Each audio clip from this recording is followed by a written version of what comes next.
Hi everyone, welcome back to another video from Webtech Tutorial.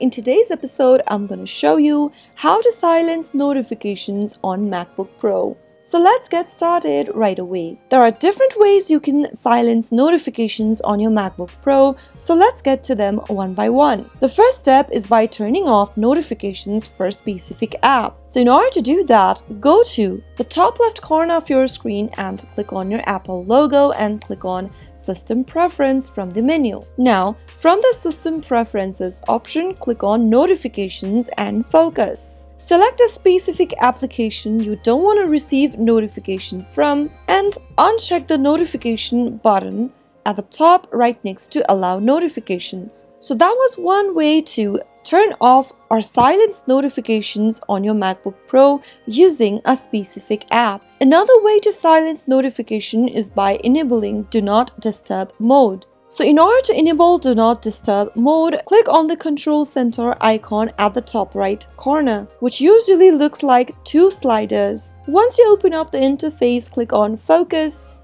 and select Do Not Disturb. Once you've selected the Do Not Disturb button, this will silence all of the notifications until you turn it off. So that was another way to silence your notification. Now I'm going to show you the last way to turn off the notification sound on your MacBook Pro. So in order to do that, go to the top left corner and click on the Apple logo. Click on System Preferences from the menu and click on the Sound option. Once you select sound, go and click on the sound effect option from the top and simply go ahead and drag the alert volume all the way towards the left to mute the notification sound. And doing this will be able to silence your notification from MacBook Pro. So those were some of the ways you can silence the notification on your MacBook Pro. If you found the video to be helpful, go ahead and give us a thumbs up. Don't forget to subscribe to our channel by hitting the subscribe button.